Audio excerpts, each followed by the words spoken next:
같이 묵상 기도드리시겠습니다.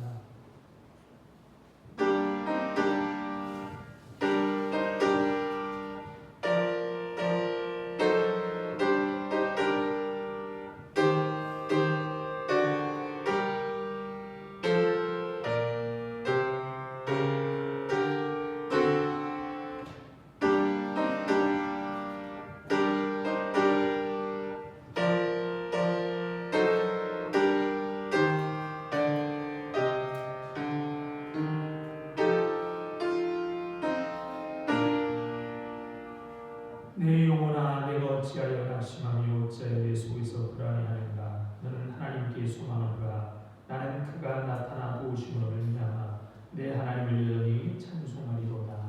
아멘. 우리의 소망 되신 하나님, 그 은혜와 사랑을 감사하여 오늘도 주님 앞에 나와 영광과 찬송과 예배를 드립니다. 부족한 우리들이지만 우리와 함께 하셔서 우리가 드리는 예배가 하나님이 기뻐 받으시는 예배가 되도록 인도하여 주옵소서. 감사하오며 예수님 이름으로 기도드립니다. 아멘. 자리에 일어나 찬송가 15장 찬송 부르시겠습니다.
성시기도 같이 있습니다. 교동문 64번입니다.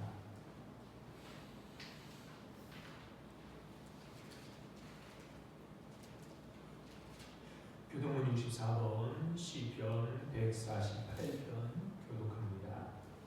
할렐루야. 하늘에서 여호와를 찬양하며 높은 데서 그를 찬양할지어다. 그의 모든 천사여 찬양하며 모든 군대여 그를 찬양할지어다. 해와 달아 그를 찬양하며 밝은 별들아 다 그를 찬양할지어다. 하늘의 하늘도 그를 찬양하며 하늘 위에 있는 물들도 그를 찬양할지어다. 그것들이 여호와의 이름을 찬양하면 그가 명령하심으로 지음을 받았음이로다. 그가 또 그것들을 영원히 세우시고 해하지 못할 명령을 정하셨도다. 여호와의 이름을 찬양할지어다. 그의 이름이 홀로 높으시며 그의 영광이 땅과 하늘 위에 뛰어나심이로다.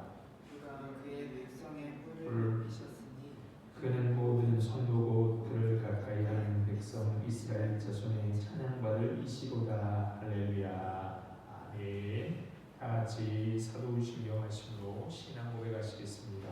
전능하사 천지를 만드신 하나님 아버지를 내가 믿사오며 그 외아들 우리 주 예수 그리스도를 믿사오니 이는 성령으로 잉태하사 동정녀 마리아에게 나시고 본디오 빌라도에게 고난을 받으사 십자가에 못 박혀 죽으시고 장사한 지 사흘 만에 죽은 자 가운데서 다시 살아나시며 하늘에 오르사 전능하신 하나님 우편에 앉아 계시다가 저리로서 산자와 죽은 자를 심판하러 오시리라.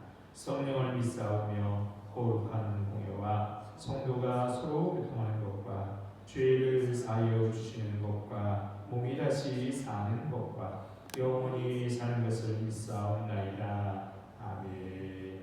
자리에 앉으시어 찬송가 80장 찬송가 80장 찬송 부르시겠습니다.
사랑과 은혜가 풍성하신 하나님 아버지, 우리의 아버지가 되어주시고 오늘도 거룩한 예배 자리에 불러주셔서 예배하게 하시니 감사합니다.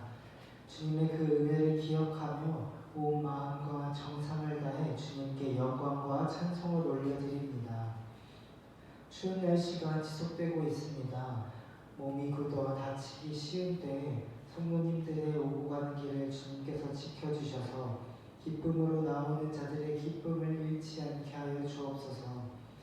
이렇게 추운 날씨에 따뜻한 공간에서 쉼을 누릴 수 있는 것도 각 사람을 향하신 하나님의 뜨거운 사랑으로 말미암아 마음까지 따뜻할 수 있는 것도 모두 주님의 은혜임을 고백합니다. 따뜻함을 받은 저희가 아직 몸도 마음도 차가운 사람들에게 따뜻함을 전하며 살아야 하는데 주위를 둘러보기보다는 나 자신을 챙기느라 바빴습니다. 구원받은 자로서 마땅히 해야 할 일임에도 그것을 망각하고 주님까지도 잊어버린 삶을 살았습니다. 이런 이기적이고 교만한 마음을 용서하여 주옵소서. 다시 한번 너무나도 연약하여 넘어지기 쉬운 사람임을 깨닫게 하시니 감사합니다.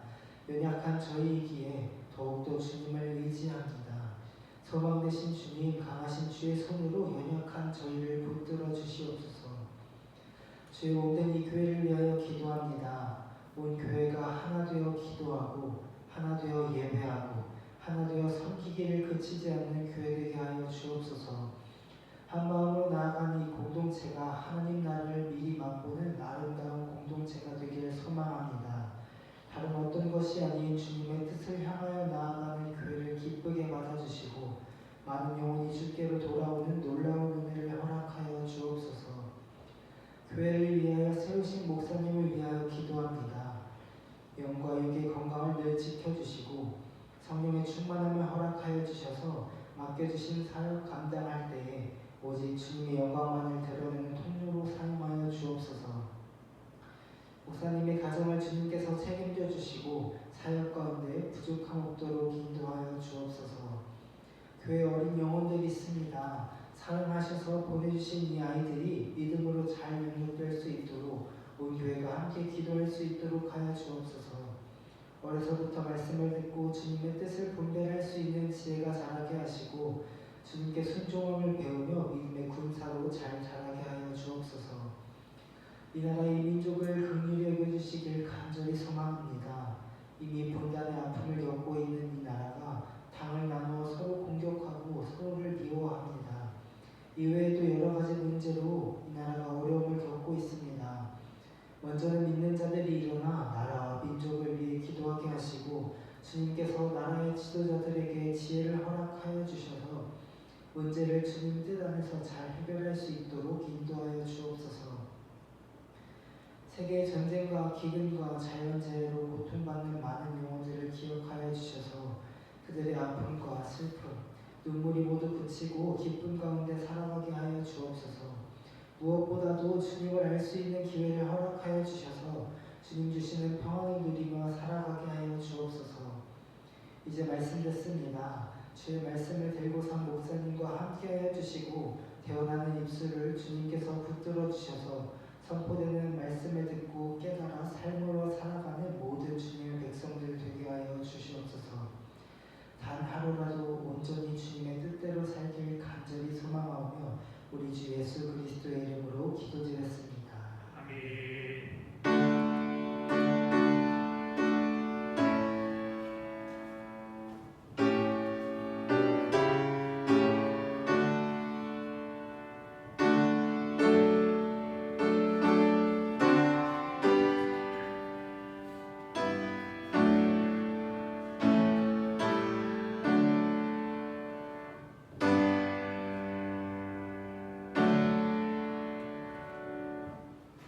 하나님 말씀 보시겠습니다. 하나님 말씀은 요한복음 1장 29절로 34절에 있는 말씀입니다. 요한복음 1장 29절로 34절에 있는 말씀입니다.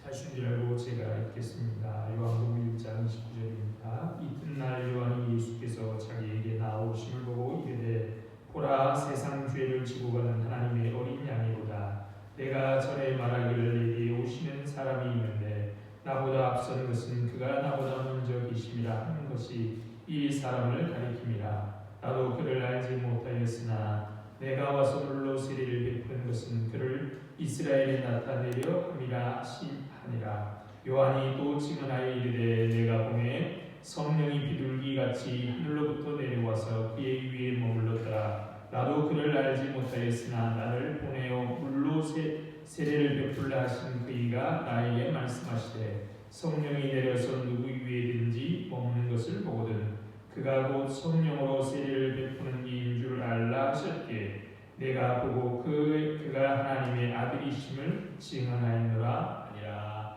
아멘. 좋으신 하나님이 주시는 위로와 평안 그리고 새롭게 하시는 은혜가 주님을 기다리는 우리와 함께 하시기를 바랍니다. 흑암 중에서 주의 기적과 이즘의 땅에서 주의 공의를 알 수 있으리까 하고 탄식하는 이들에게도 오시는 주님이 그 답이 되기를 소망합니다. 어느 날 저녁 옥상에 올라가 별이 총총한 밤하늘을 기대하며 하늘을 보았지만 별은 그저 손에 꼽을 수 있을 정도에 지나지 않았습니다. 물론 별이 사라진 것이 아닙니다. 별을 바라보는 우리의 시선을 인공의 불빛과 오염물질이 차단하고 있을 뿐입니다. 만약 동방박사들이 서울 같은 대도시에 살았다면 성탄의 별을 발견하지 못했을 것입니다. 별의 인도를 따라 주님 앞에 이르렀던 사람은 그래도 행복한 사람들입니다. 우리는 문명화된 시대에 살면서도 길을 찾지 못하고 갈팡질팡하니 질팡 헤매고 있으니 말입니다. 조롱과 맹수와 욕이 넘치는 세상에서 근근히 버티며 살다 보니 마음이 헛헛하기 이를 데 없습니다. 우리 마음은 나날이 옹색해져 주님을 모실 여력이 없습니다. 그럴수록 더욱더 고요한 시간을 마련해야 합니다. 왜냐하면 주님은 분명히 오시기 때문입니다. 주님은 순간마다, 해마다, 날마다, 밤마다 오십니다. 늘 오십니다. 햇빛 밝은 4월에는 숲속 오솔길로 오시고 7월 밤비 오는 날에는 천둥치는 구름마차를 타고 오시고 연이은 슬픔에 겨운 우리 마음에도 가만가만 다가오시고 기쁨 속에도 찾아오십니다. 주님은 그렇게 우리에게 다가오고 계십니다. 오시는 주님을 맞이하기 위해 필요한 것은 우리의 마음을 열고 주님을 영접하는 것뿐입니다. 주님을 기다리는 시기에 우리가 꼭 기억해야 할 사람이 있습니다. 그 사람 중에 하나가 바로 세례 요한입니다. 누가복음은 세례 요한이 활동을 시작한 때가 디베리오 황제가 왕에 오른 지 15째 해, 곧 본디오 빌라도가 총독으로 유대를 통치하고 헤롯이 분봉하고 갈릴리를 다스릴 때라고 누가복음 3장에 우리에게 전해집니다. 다른 분봉왕은 빌립과 루시아나입니다. 분봉왕이라는 말은 4분의 1을 다스리는 자라는 뜻입니다. 헤롯 대왕 헤롯 대제가 세상을 떠나면서 그의 아들들이 나라를 넷으로 나누어 통치했기 때문에 분봉왕이라고 말하는 겁니다. 헤롯 대왕의 아들들을 말합니다. 유대를 다스린 헤롯의 아들 헤롯 아켈라오가 기원 후 6년에 폐위되면서 예루살렘을 포함한 유대 지역은 로마의 총독, 로마가 직접 통치하는 총독 관구에 속하게 되었습니다. 본디오 빌라도는 바로 총독 중에 5번째 총독입니다. 당시 유대교 성전 체제의 가장 두드러진 인물은 안나스와 그의 사위 가야바였습니다. 이들은 명문제장 가문으로 특권과 부를 누리고 있었습니다. 그런데 그 당시 대제사장이 임명권은 로마에게 있었기에 그들은 자기 힘을 잃지 않게 늘 로마와 친밀한 관계를 유지했기에 순수한 종교인이라고는 정치가에 더 가깝습니다. 종교자 정치화되었으니 유대 사이에 사는 백성들은 어디에도 마음 둘 곳이 없었습니다. 바로 그때 광야의 요한에게 하나님의 말씀이 임했습니다. 광야라는 곳은 사람이 살지 않는 곳, 옛단 곳, 누구의 도움도 기대할 수 없는 곳입니다. 그런 척박한 유대의 광야에 머물면서 그를 찾아오는 이들에게 그에게 세례를 베풀었습니다. 그래서 우리가 세례 요한이라고 부르는 것이죠. 제 욕심에 이끌려온 이들의 아픔 따위는 아랑곳하지 않고 살아가는 이들을 준엄하게 세례 요한은 꾸짖었습니다. 세례 요한은 욕망에 휘둘려 사느라 나른해진 영혼을 후려치는 죽비였고 주의 길을 곱게 하라고 광야에서 외치는 자의 소리였습니다. 사람들이 척박한 광야로 나간 것은 바람에 흔들리는 갈대를 보기 위해서도 화려한 옷을 입은 사람을 만나기 위해서도 아니었습니다. 선자를 보기 위하였습니다. 세례 요한이 선자라는 거죠. 그가 사람들은 어쩌면 메시아일지도 모른다라고 생각했습니다. 그래서 유대인들이 예루살렘에서 제사장과 레위 지파 사람들을 보내어 물었습니다. 내가 누구냐? 그때 요한은 분명하게 대답합니다. 나는 그리스도가 아니요. 그때 사람들은 다시 묻습니다. 내가 엘리야냐? 또는 그 선지자냐? 그때도 그는 단호하게 아니라고 대답합니다. 요한은 자기는 다만 오실 주님을 길을 닦는 사람이라며 자기는 그분의 신발끈을 풀기에도 자격이 없다라고 말합니다. 자기를 높이고 싶은 것이 인지상정입니다. 뭔가 남에게 뛰어남을 보이고 싶은 것이 사람 마음입니다. 그러나 요한은 그런 것에 물들지 않았습니다. 그런 삶을 산 요한입니다. 살만 그랬냐? 요한복음에는 이 세례 요한의 증언을 빌어 예수 그리스도가 누구인지를 알고 있습니다. 요한복음 1장 6절로 8절에서 세례 요한을 이렇게 요한복음은 소개합니다. 하나님께로부터 보내심을 받은 사람이 있으니 그 이름은 요한이라. 그가 증언하러 왔으니 곧 빛에 대하여 증언하고 모든 사람이 자기로 말미암아 믿게 하려 합니다. 그는 이 빛이 아니요 이 빛에 대하여 증언하러 온 사람이다. 세례 요한이 누구라고요? 하나님께 보내심을 받은 사람이요. 그가 하나님께로 보내심을 받은 이유와 목적이 뭐라고요? 예수 그리스도를 증언하기 위함이요. 왜 그가 예수 그리스도를 증언하느냐? 증언하는 목적은 모든 사람이 예수 그리스도를 믿게 하려 함이라 라고 말합니다. 그러므로 오늘 본문은 하나님께서 우리가 예수 그리스도를 믿게 하시기 위해서 보내신 사람인 세례 요한이 예수 그리스도에 관한 증언이기에 반드시 우리가 믿어야 하는 겁니다. 오늘 본문도 그리스도에 대한 세례 요한의 증언이 참됨을 확신시켜줍니다. 31절, 33절에 보면 세례 요한은 나도 그를 알지 못한다라고 2번씩이나 한 것은 전혀 몰랐었다는 사실을 강조하는 것이 아니라 지금 알고 있는 것이 확실하다는 것을 분명하게 강조하게 합니다. 어떻게 그가 확신하게 되었습니까? 32절입니다. 요한이 또 증언하여 이르되 내가 보매 성령이 비둘기같이 하늘로부터 내려와서 그의 위에 머물렀더라. 성령이 비둘기같이 하늘로부터 내려와서 예수 그리스도의 위에 머무는 것을 자기의 눈으로 직접 보았기 때문에 자기가 확신하고 그러므로 자기의 증언은 확실하다는 겁니다. 성령은 형체를 가지신 분이 아니십니다. 영이지요.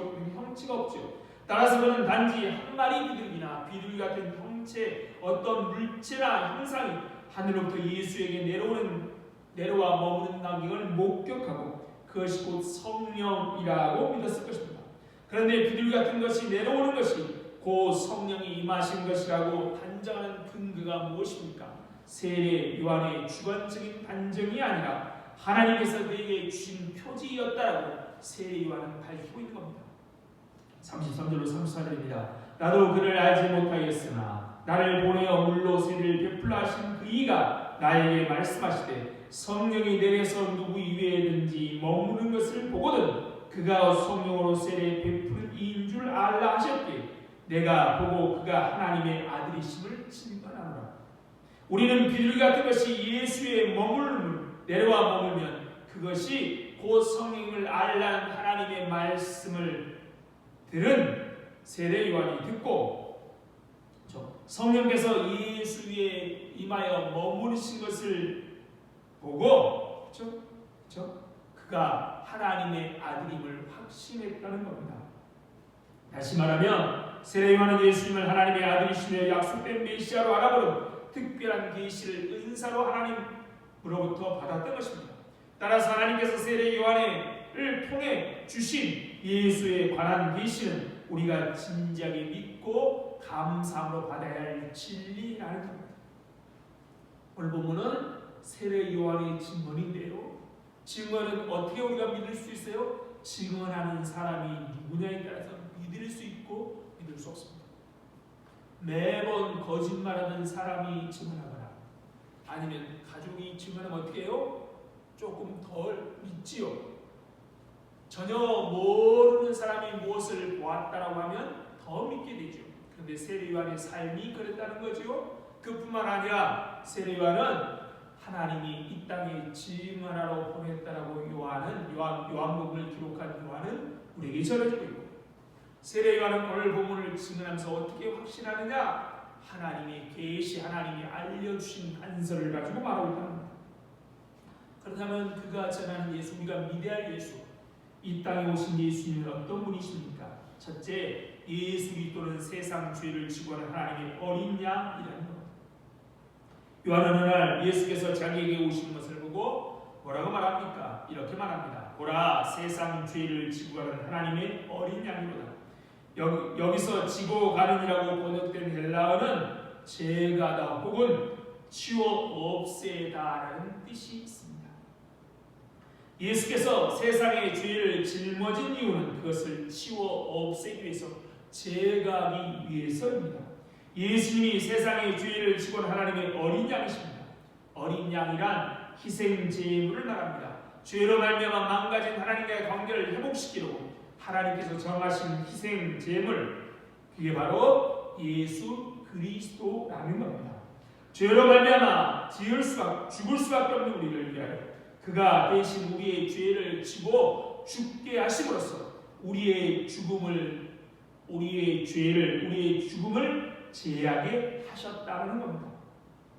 이 예수 그리스도의 희생제로 대속되는 죽음을 가리켜 사도 바울은 우리의 유월절 양 곧 그리스도께서 희생되었느니라고 분명히 말합니다. 세례 요한의 얘기만이 아니라 사도 바울도 뭐라고 말한다고요? 예수님이 우리를 위해 희생되신 유월절 양, 어린 양이라고 말합니다. 여기서 우리는 하나님의 어린 양이 지고 가는 것이 세상 죄, 즉 유대인만의 죄가 아니라 온 세상의 죄임을 알 수 있습니다. 예수님께서는 세상 죄를 지고 가는 하나님의 어린 양이시고, 예수께서는 유대인의 죄만을 대속하기 위한 유월절 양이 아니라 온 세상의 죄를 대속하기 위한 유월절 양이 되십니다. 또 예수 그리스도는 하나님의 어린 양으로서 십자가의 영원하고도 완전한 제사를 드렸습니다. 그 완전한 제사 후에 그분은 사흘 만에 부활하시고 승천하시자 하나님 보좌 우편에 앉으셨습니다. 죽임당하신 어린 양은 하나님 보좌 우편에서 온 세상을 다스리는 우주의 왕이 되십니다. 밤모섬에 유배됐던 요한은 환상 중에 죽임을 당한 어린 양을 보았습니다. 이후에 내가 보니 각 나라와 족속과 백성과 방언에서 아무도 능히 셀 수 없는 큰 무리가 나와 흰 옷을 입고 손에 종려 가지를 들고 보좌 앞과 어린 양 앞에서 큰 소리로 외쳐 이르되 구원하시니 보좌에 앉으신 우리 하나님과 어린 양께 이르나니 모든 천사가 보좌와 장들과 내 생물 주위에 서 있다가 보좌 앞에 엎드려 얼굴을 대고 하나님께 경배하여 이르되 아멘. 찬송과 영광과 지혜와 감사와 존귀와 권능과 힘이 우리 하나님께 세세토록 있을지어다. 아멘 하더라. 우리 주 예수 그리스도는 하나님의 어린 양이 되어서 십자가에 희생하심으로 세상의 모든 죄를 없애는 제거하는 길을 여셨습니다. 십자가를 통해 그 길이 열렸습니다. 예수 그리스도의 보혈로 인해 그 길이 열렸습니다. 우리가 한동안 살펴본 히브리서에 보면 어때요? 우리 주님이 죽으심으로 하나님과 우리 사이를 구별하고 막고 있던 휘장이 찢어지고 그 길이 열려 하나님의 보좌 앞으로 나아가게 되었습니다.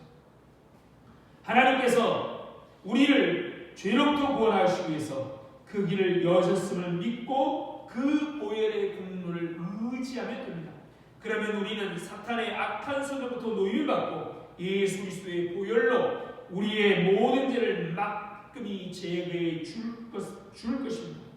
우리가 겪는 죽음, 고통, 슬픔, 분노, 갈등, 미움, 다툼, 불안, 초조 같은 것은 다 죄의 결과입니다. 따라서 죄의 문제가 해결되면 우리의 불행은 다 사라질 것입니다. 그런데 예수 그리스도께서 세상의 모든 죄를 지고 가셨다는 겁니다. 우리의 죄, 어제의 죄, 오늘의 죄, 내일의 죄까지 다 지셨습니다. 얼마나 놀랍습니까? 이 얼마나 크고 복된 말씀입니까? 그리고 이 복음은 틀림없는 사실이라는 것이죠. 하나님께서 친히 세례 요한을 통해서 우리에게 계시하신 확실한 진리입니다. 이 복음으로 인하여 우리는 입을 모아 하나님께 감사와 영광과 찬송을 돌립니다. 이 우리의 모든 죄를 제거하신 주님이 오신 날을 기다리고 있고 또한 다시 오실 주님을 우리는 기다리고 있는 겁니다. 둘째, 예수 그리스도는 세례 요한보다 뒤에 오셨지만 그보다 먼저 계신 분이십니다. 30절입니다. 내가 전에 말하기를 내 뒤에 오는 사람이 있는데 나보다 앞선 것은 그가 나보다 먼저 계십니다 한 것이 이 사람을 가리킵니다. 누가 복음의 증언을 근거로 하면 세례 요한은 예수님보다 대략 6개월 정도 먼저 태어났습니다. 생물학적으로 보자면 요한이 먼저 태어난 게 분명합니다. 또한 먼저 역사의 무대에 등장해서 세례 사명을 세례 요한이 감당합니다. 그렇게 보면 예수님은 세례 요한 뒤에 오시는 분이십니다. 요한복음에서 예수를 가리켜 내게 오시는 분이라고 소개합니다. 하지만 그 존재에 있어서 예수님은 세례 요한보다 먼저 계신 분입니다. 예수님은 요한의 출생보다 늦으셨지만 본래 그는 태초에 하나님과 계셨던 하나님의 말씀, 요한복음 1장 1절에는 하나님의 말씀 곧 하나님 자신임을 다시 한번 세례 요한은 강조하고 있는 것이죠. 예수 그리스도는 만물 앞서 계시고 만물보다 뛰어나시며 하나님의 일을 완수할 수 있으신 유일한 분이시라는 겁니다. 왜냐하면 온 세상의 모든 죄를 지고 가는 일을 이 세상에 속한 그 누구도 할 수 없고 오직 하나님만이 하실 수 있는 것이기 때문입니다.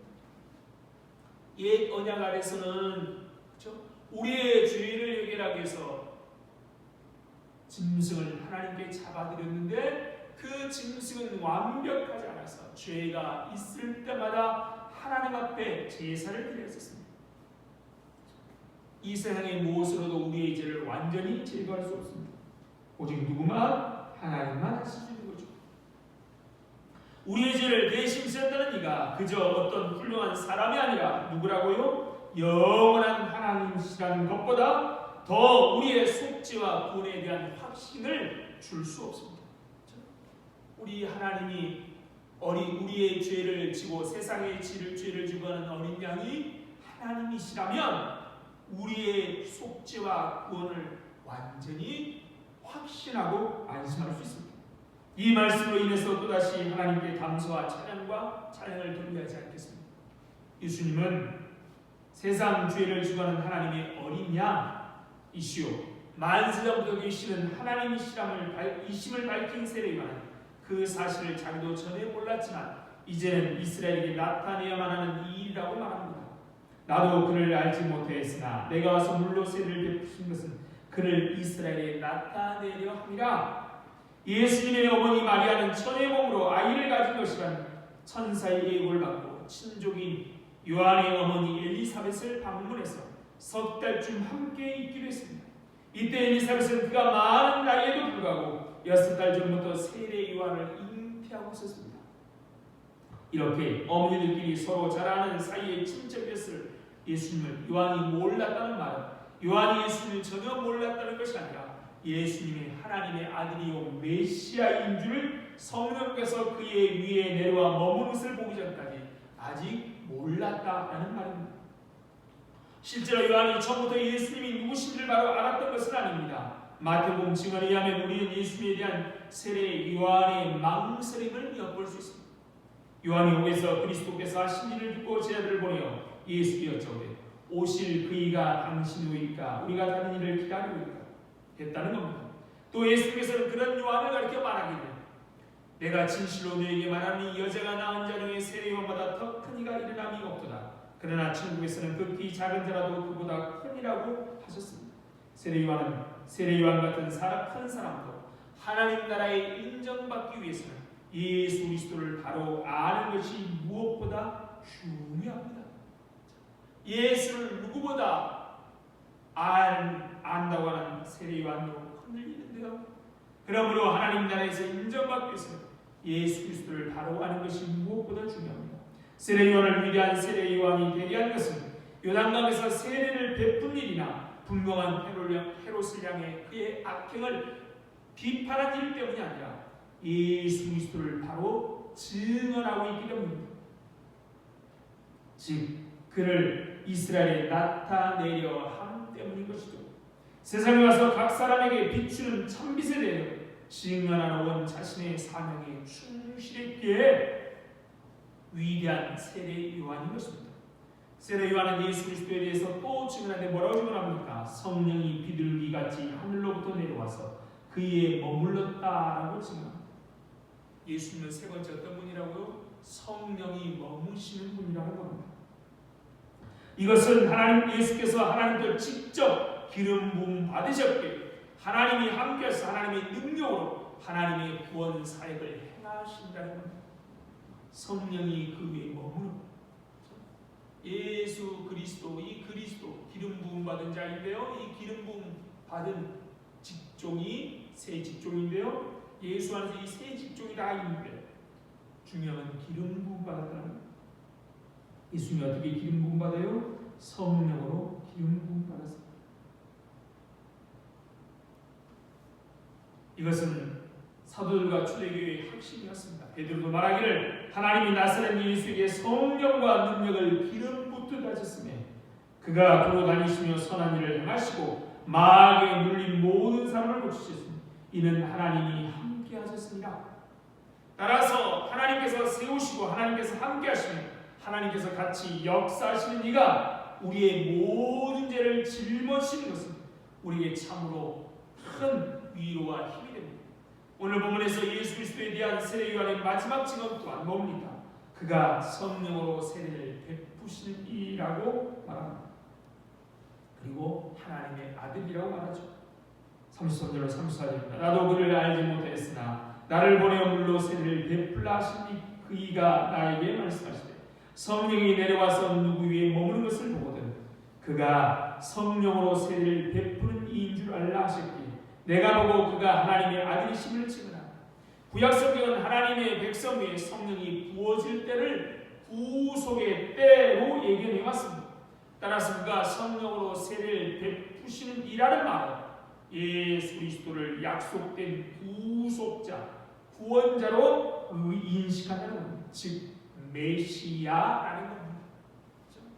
예수님은 우리의 세상 죄를 짊어지시는 어린 양이실 뿐만 아니라 만세전부터 계시던 즉 하나님이시고 그뿐만 아니라 우리를 구원하는 메시아십니다. 성령으로 세례를 베푸신 이란 또 실제로 죄를 씻는다는 뜻으로도 볼 수 있습니다. 물로 행하는 세례는 죄 씻음에 대한 약속을 상징하는 것이지만 성령으로 베푸는 세례는 실제적인 죄 씻음을 의미합니다. 우리가 예수 믿고 나면 예수님을 주라고 고백하면 세례를 받죠. 물로 세례를 받습니다. 그것은 죄 씻음의 상징, 증표죠. 성령으로 세례는 그 죄를 실제로 죄가 씻어졌음을 가리키는 겁니다.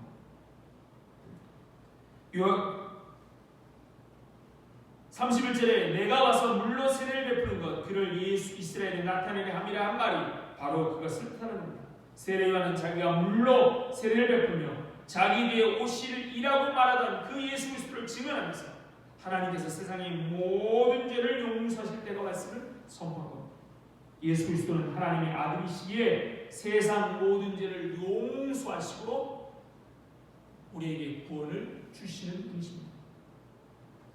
세례 요한의 증언은 분명하고 확실합니다.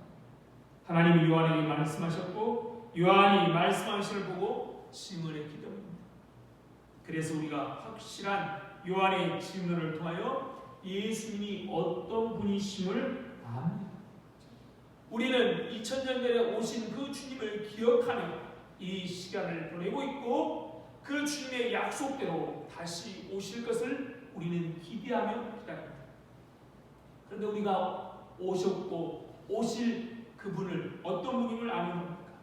요한의 증언대로 우리의 죄를 짊어진 하나님의 어린 양, 우리의 죄가 우리 대신에 십자가에 못 박혀 우리의 죄를 죄가하신 분을 믿게 그분을 간절히 오신 크리스마스를 기억하며 기다려 우리의 모든 죄를 짊어지셨고 또한 앞으로 오실 것을 기다리고 있는 겁니다.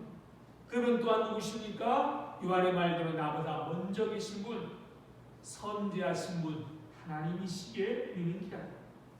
또한 우리가 기다리는 주님은 오셨던 날을 기억하는 이유는 주님이 바로 구원자, 우리를 구원하시는 분 또한 우리의 죄를 씻어 주시는 분이시기 때문입니다.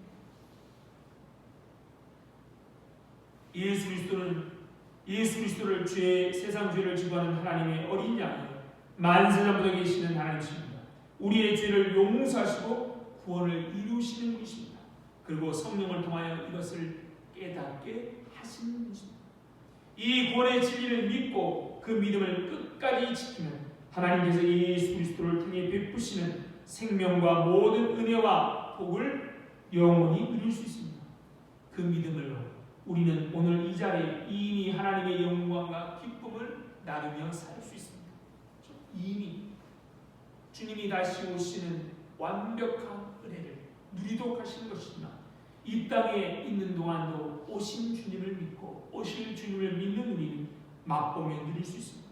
지금 우리 각자가 겪고 있는 이러저러한 실패와 고난과 신과 염려와 불안에도 불구하고 우리의 모든 죄를 지고 지신 예수 그리스도 안에서 위로와 치유와 평안을 누릴 수 있어야 합니다. 말로 닿을 수 없는 은혜의 하나님께서 날마다 감사와 찬송과 영광을 돌리고 세례 요한처럼 예수님을 증언하는 우리가 되기를. 2000년 전에 우리 주님이 처음 오실 때는 세례 요한을 통하여 온 세상에 증언했다니, 다시 오실 주님은 누구를 통하여 증언되기를 하나님 원하시느냐? 우리를 통하여 증언되기를 원하십니다. 나라가 참 아직도 혼란스럽지요. 할 일 참 많지만 혼란스러운 나라 탓에 성탄 주님이 오심이 감춰지고 보여지지 않습니다. 이럴 때 우리가 이 땅에 주님이 2000년 전에 오셨음을 증언해야 할 사람들이고 또한 오실 주님을 증언해야 할 사람이 있지만 우리의 모든 죄를 제거하시고 하나님이시고 우리를 구원하시는 그 예수님을 복되게 증언하는 우리 모두가 되기를 소망합니다. 참 좋으신 하나님 은혜와 사랑을 감사합니다. 참 분주한 날이어서 이 땅에 오신 주님을 잊기 참 쉽습니다. 그럴 때라도 우리에게 성령 하나님을 우리에게 주셔서 오신 주님을 기억하고 감사하며 이렇게 12월을 보내도록 하여 주시고 또한 다시 오실 그 주님을 소망하며 기다릴 수 있도록 하신 하나님 참 감사합니다. 그 예수님 그 하나님은 우리만이 아니라 우리 주위에 있는 사람들에게도 증가하는 우리를 위해서 참 나라가 안정되고 평안도 해야겠지만 하나님의 다스림 없는 나라는 안정된 나라가 아니고 평안한 나라가 될 수 없음을 알기에 하나님 분주하고 소란스러운 가운데라도 하나님의 통치를 우리나라에 이루어지기를 소망하는 우리를 통하여 이 땅 모두에게 하나님이 주인 되어 주시는 놀라운 역사가 일어나도록 함께하여 주옵소서. 감사하며 예수님 이름으로 기도드립니다. 아멘. 찬송가 213장 찬송 부르시면서 준비하시는 분 계시겠습니다.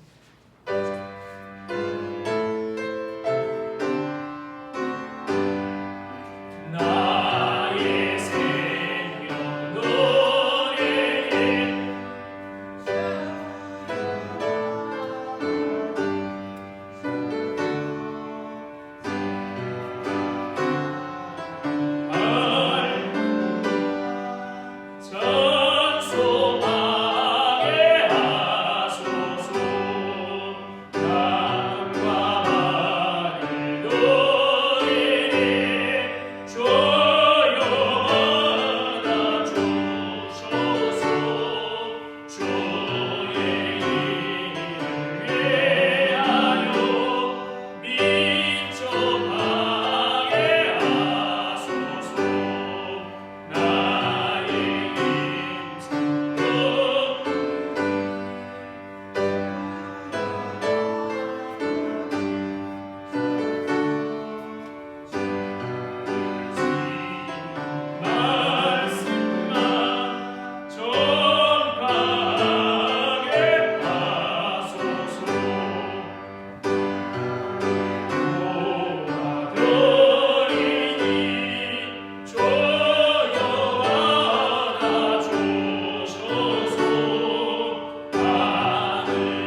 분주한 삶 가운데 있고 참 어둡고 탁한 세상에서 빛나신 주님을 알고 그 주님을 주라고 고백할 수 있도록 그 하신 은혜에 감사하여 오늘도 주님 앞에 귀한 물질을 드립니다. 이 물질만이 아니라 우리들을 받아주셔서 하늘의 귀하고 아름다운 일에만 사용하여 주옵소서. 물질이 없어서 건강 때문에 무엇보다도 믿음이 없어서 하나님의 영광을 가리지 않도록 하나님 역사해 주셔서 기쁨으로 하나님의 영광을 위해 살아갈 수 있도록 함께하여 주옵소서. 이렇게 병원에 있고 사랑하는 남편을 떠나보내고 또 그 밖에 여러 가지 염려와 걱정이 있는 모든 성도들 하나님 기억하여 주시고 참 구원자 되신 예수님이 함께 하심을 믿고 넉넉하게 기쁨으로 이겨낼 수 있도록 함께하여 주옵소서. 하나님, 우리 밖에 있는 어려운 사람들도 있습니다. 그들에게도 하나님이 그들의 하나님 되어 주셔서 참된 평안을 누릴 수 있도록 역사하여 주옵소서. 감사하며 예수님 이름으로 기도드립니다. 아멘.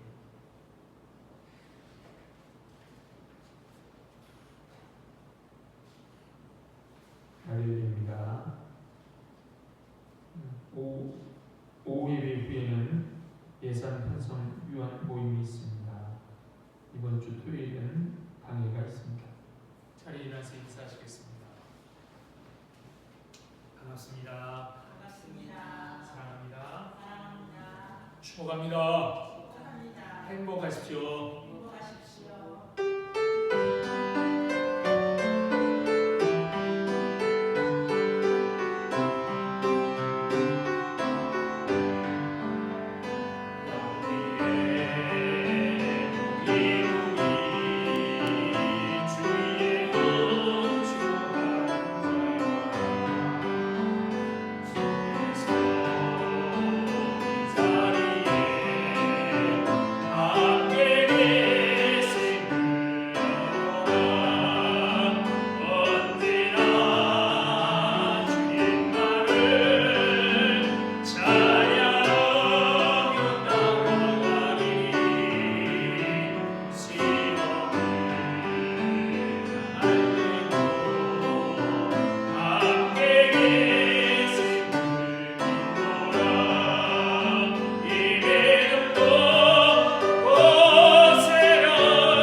지금은 생명 되신 우리 주 예수 그리스도의 은혜와 하나님 아버지의 다음 없으신 사랑과 성령님의 교통하심이 오늘도 우리의 구원자이신 예수님을 증언하기로 다짐하는 이 자리에 모인 모든 성도들을 위해와 그들의 가정과 건강과 하는 일 위해 그리고 우리 공동교회 위해 이제로부터 영원토록 함께 있을지어다. 아멘.